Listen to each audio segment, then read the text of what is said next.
네, 앞서 전해든 대로 주한미군의 사드 배치 여부를 논의하게 될 한미 공동실무단의 구성과 운영에 관한 약정 체결이 이루어졌습니다. 이와 관련해서요, 송영선 전 새누리당 의원, 박휘락 국민대 정치대학원장 두 분 모시고 사드 논의와 관련한 이야기 나눠보겠습니다. 안녕하십니까? 네, 어서 오십시오. 안녕하십니까. 네, 먼저 저희가 이제 국방부 정윤비 기자를 연결해서 좀 들어봤는데요. 당초에 좀 사드 배치 공동실무단 운영을 위한 약정 체결 관련해서요. 네. 원래 이제 지난달 23일쯤 체결 계획이었던 걸로 알고 있는데요. 좀 미뤄졌었습니다. 네. 오늘 갑작스럽게 이렇게 나온 배경은 뭐라고 좀 설명할 수 있을까요? 갑작스러운 게 아니죠. 네. 왜냐하면 우리가 미국의 전략을 잘 봐야 됩니다. 미국은 한 번도 이게 대해서 포기한 게 아니고 예. 우리의 좀 죄송하지만 언론이나 비전문가들이 지레 짐작을 해서 네네. 막 왜 안 하느냐, 미국이 우리를 배신한 거냐, 미국하고 중국이 짜고 치는 고스톱을 했냐, 온갖 이론을 냈는데 네. 잘 보십시오. 네.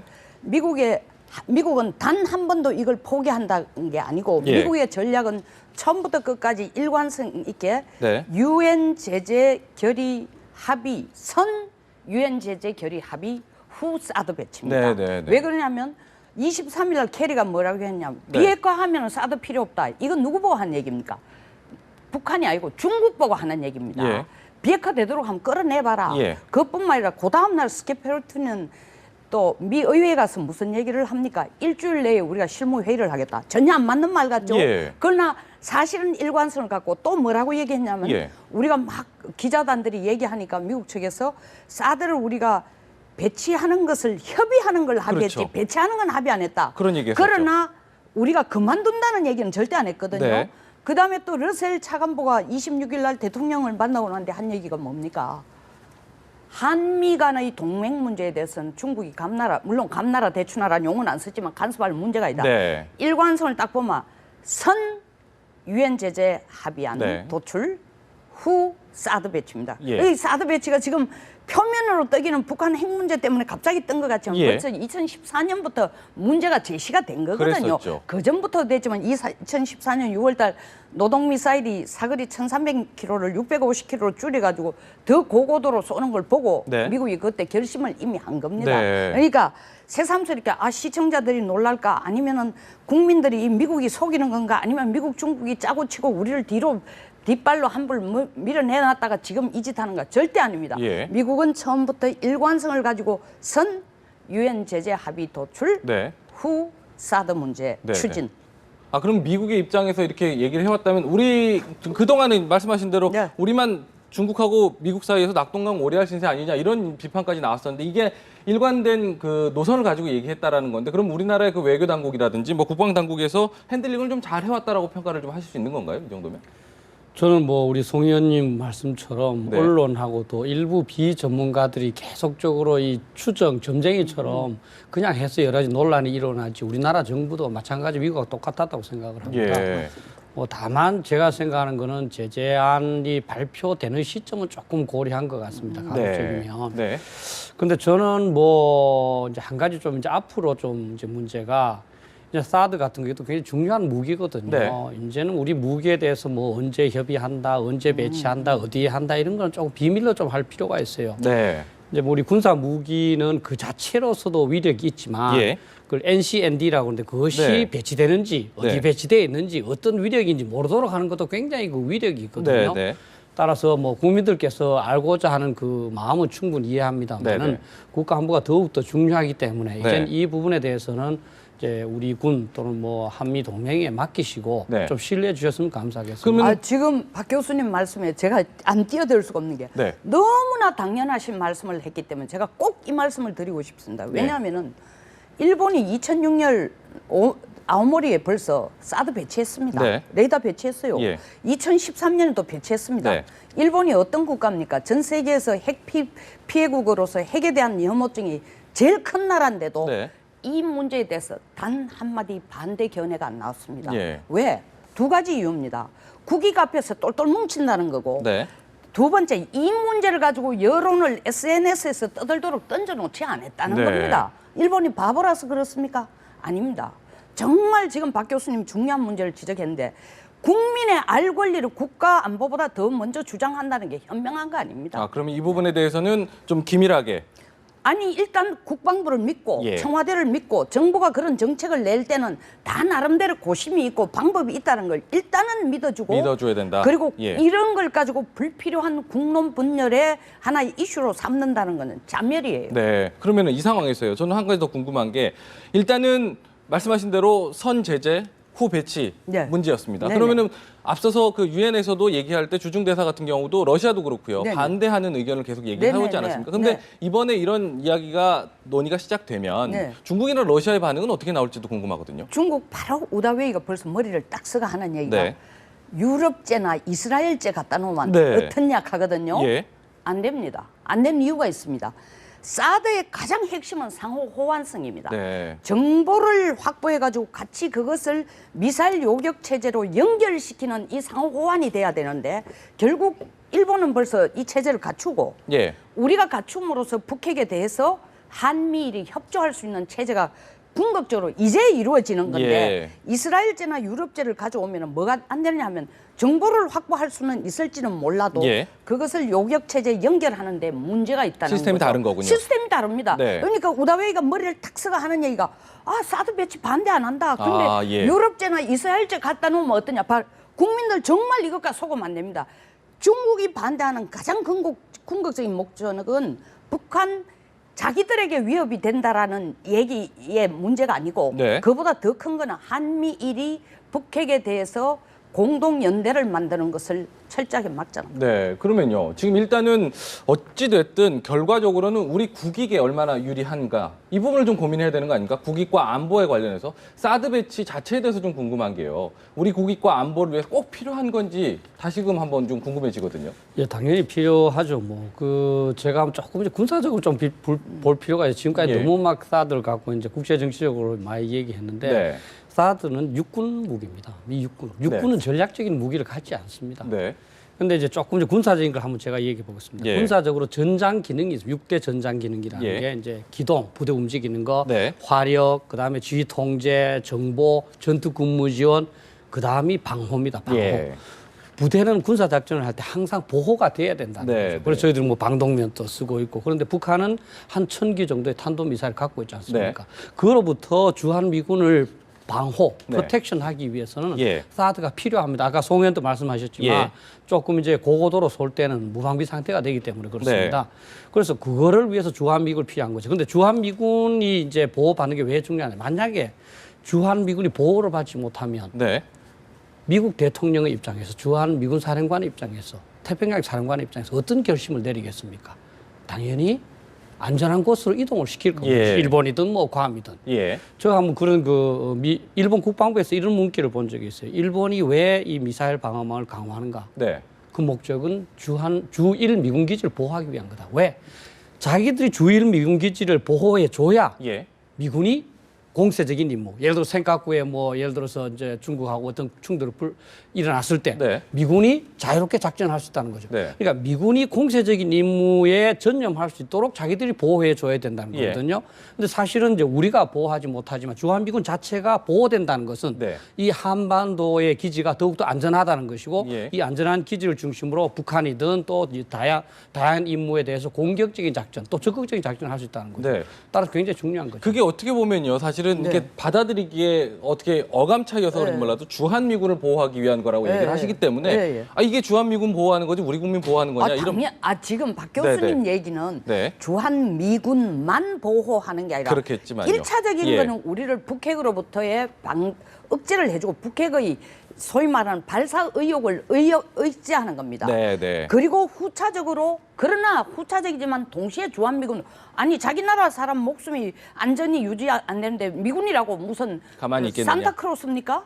그리고 교수님이 지금 지적한 것이 네. 덧붙여 말한다면 사드 그 요격률 형편없다는데 네. 갖다 놓으면 무슨 이걸 자꾸 핵심으로 들고 가는데 이렇게 제가 설명을 하겠습니다. 무기라는 것은 네. 효율, 몇 프로의 효율로 따지는 게 아니라 효과로 따져야 됩니다. 우리가 1조 이상에 드는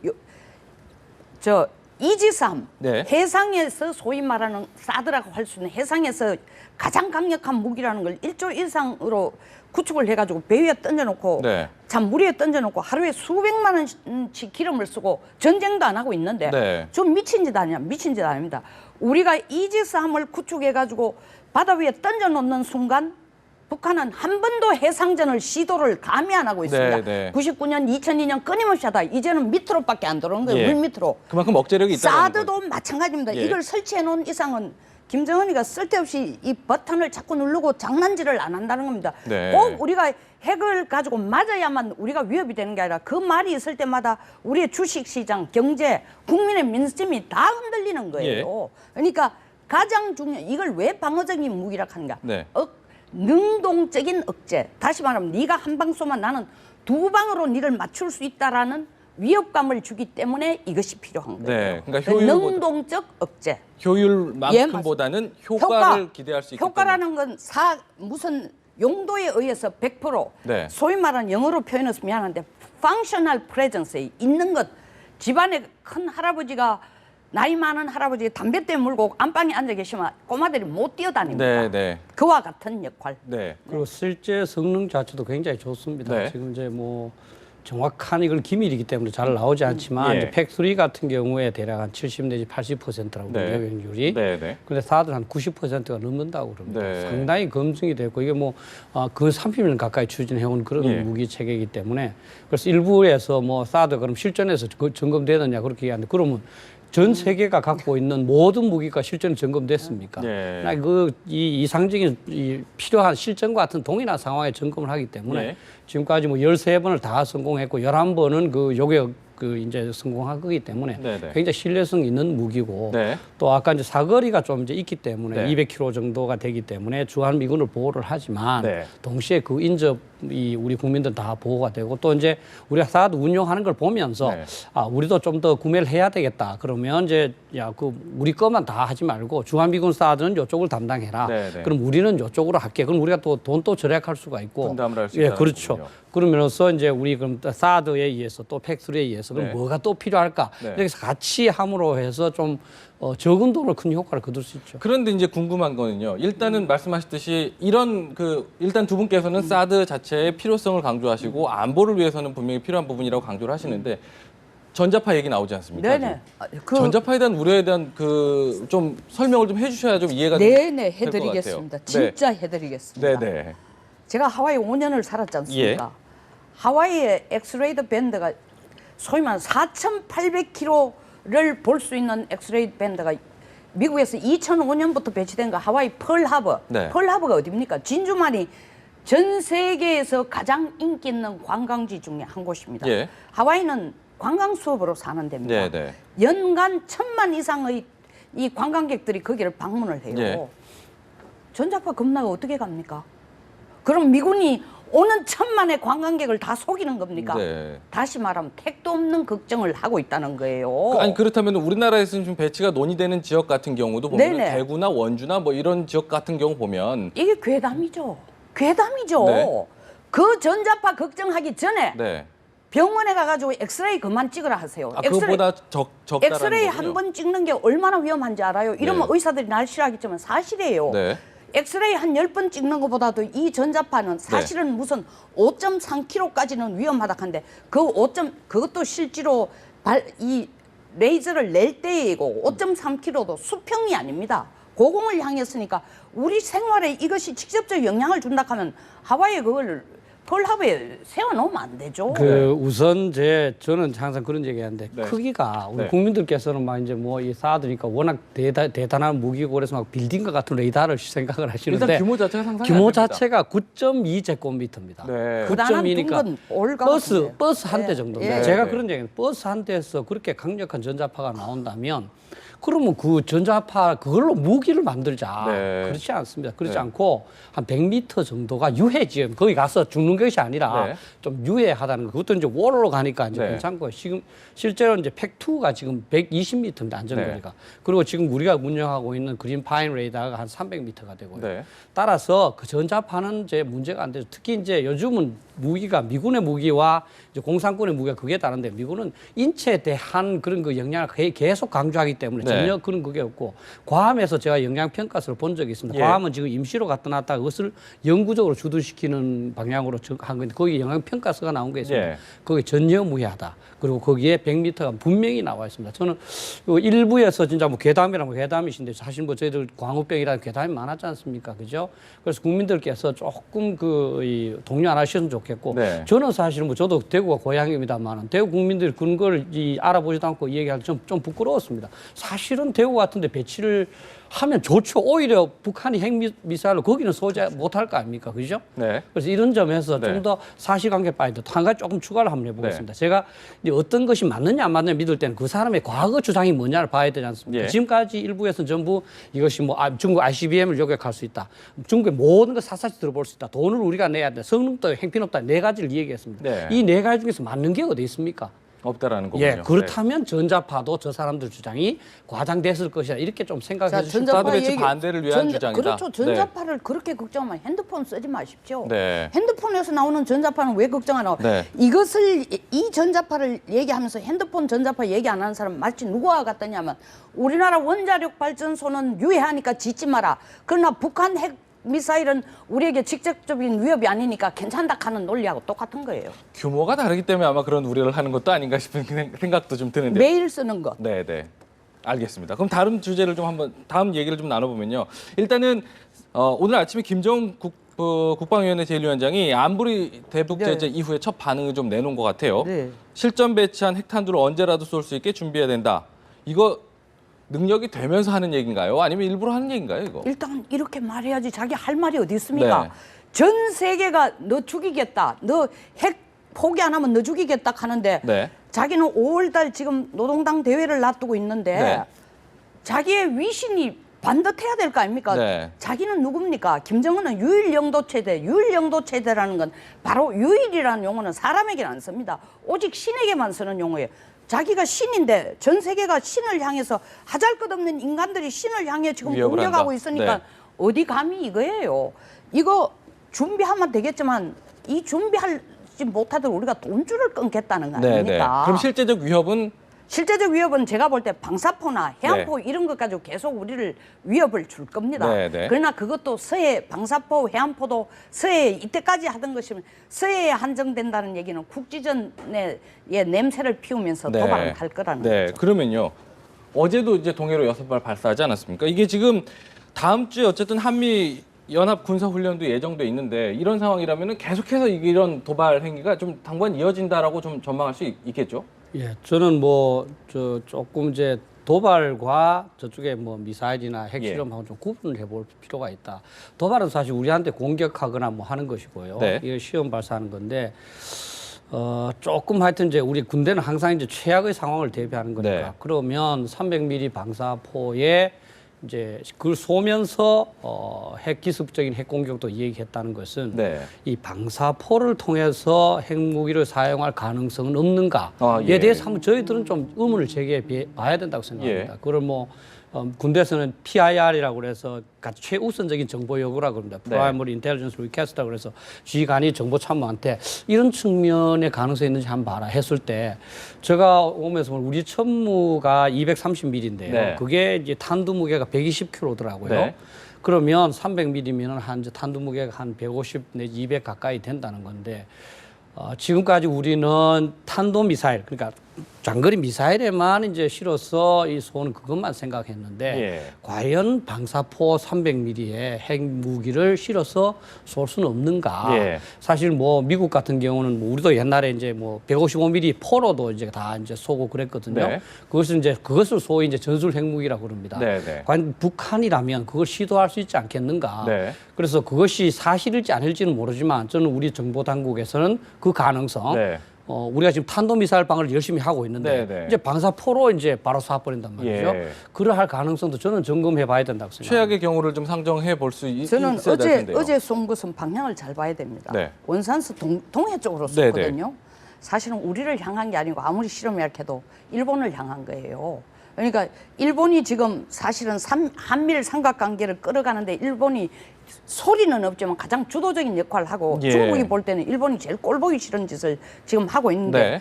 이번 유엔 제재 결의에서도 사실은 일본은 아무 말도 안 하고 있지만 그 국내의 대백 제재 결의안으로 보면 미국보다 더 강력한 게 지금 일본이 그 의지도 더 강합니다. 그러니까 네. 일단 일본에게 음포를 놓는 것도 있고 네, 저는 네.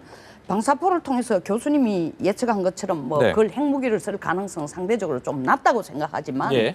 이번에 했던 키 리졸브 훈련 기간 동안에는 우리는 북한 핵 억지를 위한 어떤 방법을 쓰가라도 가능한 모든 방법 뭐 상륙작전 무슨 참수작전 이런 걸 일단 도상훈련, 실제훈련, 모형훈련을 다 통해서라도 김정은에게 확실히 네 핵 포기 안 하면 끝났어 네. 라는 메시지를 전달하는 훈련은 확실히 보여줄 거로 보입니다. 네, 그러면요. 지금 뭐 어제 쏜 단거리 발사체 자체에 두고 신형 방사포라고 얘기를 했는데 구체적으로 그게 어떤 건지 좀 설명 좀 해줄 수 있을까요? 예, 그러니까 좀 방사포는 사실 이제 우리는 이제 다연장이라고 얘기하거든요. 다연장. 다연장. 다연장 뭐, 로켓. 네. 예. 영어로는 MLRS, Multi Launcher MLRS 로켓 시스템이거든요. 그러니까 다 이 발사관이 여러 개가 있습니다. 네, 네. 거기서 로켓 불을 붙여서 쫙 날아가는 거죠. 네. 그리고 그 근본 목적은 이제 적이 나타났는데 네, 네. 포로 한두 발 쏘면은 다 숨어버리지 않습니까? 네, 네. 동시에 확 때리는 겁니다. 갑자기. 예. 그럼으로써 숨을 시간이 없이 다 죽는 거죠. 네, 네. 그런데 북한이 쓰는 거는 요번에 보니까 이게 다수의 로켓을 쏜다기보다도 네. 로켓에 의한 그 발사 네. 이거를 중시하는 것 같더라고요. 그러니까 300mm면 굉장히 크거든, 30cm니까. 예. 그 정도로 이제 한 발, 두 발을 이렇게 쏘더라고요. 네. 그러니까 다연장이라는 목적보다도 네, 로켓을 통하는 건데 로켓의 이제 그 장점은 탄도 미사일의 단점은 없다는. 탄도 미사일의 단점은 뭐냐면 이 쏘는 순간부터 네. 딱 그 이 추진이 끝나는 순간부터 떨어질 때까지는 네. 이제 관성으로 가는 거니까 예, 예. 우리가 예측해서 맞출 수가 있습니다. 네, 네. 근데 로켓은 계속 가지 않습니까? 추진이 그죠? 계속 달려있기 추진 때문에. 되니까 네, 네. 이걸 맞추기가 어렵고 또 아주 낮게 저고도로 오기 때문에 네, 네. 굉장히 그 탐지해서 대응하는 시간이 굉장히 제한되죠. 네, 네. 그래서 여기에 만약에 네. 핵탄두를 그 정도로 줄여서 네. 실어서 장착을 한다면 네. 사실 뭐 우리 사드나 팩3가 사실 제대로 기능할 수가 없고 예. 굉장히 위험한 순간이 될 수도 있고 아까 말씀하신 그런 최악의 경우가 우려가 되는 저는 그 부분. 정도까지 핵 소형화는 아직 어렵고 네. 신형 방사포의 가장 핵심은 제가 볼 때 사거리를 확실히 더 늘렸을 거다. 네, 늘렸을 기존에 것이다. 자기들이 170km를 가장 멀리 보고 있는데 네. 그보다 조금 더 늘렸을 거다. 네. 그걸 이번에 또 테스트했을 거다. 170km 같으면 우리로 치면 오산을 넘어가거든요. 그러니까요. 지금 네네. 앞서서 예. 김정은이 얘기했듯이 예. 사정권 안에 우리나라 네. 주요 시설이 예, 있을 예. 것이다. 이런 위협을 왜냐하면 했기 오산에 때문에. 탱고라든가 지지소가 있지 않습니까? 네네. 그러니까 또 평택 예. 가장 핵심이죠. 평택이 미군들 훈련할 때 가장 핵심이니까 네. 그거를 맞추기 위한 사거리를 늘린 훈련 참 그걸 개발한 걸 테스트한 것이 아닐까. 네, 예. 알겠습니다. 지금 북한의 위협 상황이 좀 높아지는 상황에서 두 분과 함께 말씀 나눠봤습니다. 이번 주제 여기서 마무리하겠습니다. 말씀 고맙습니다.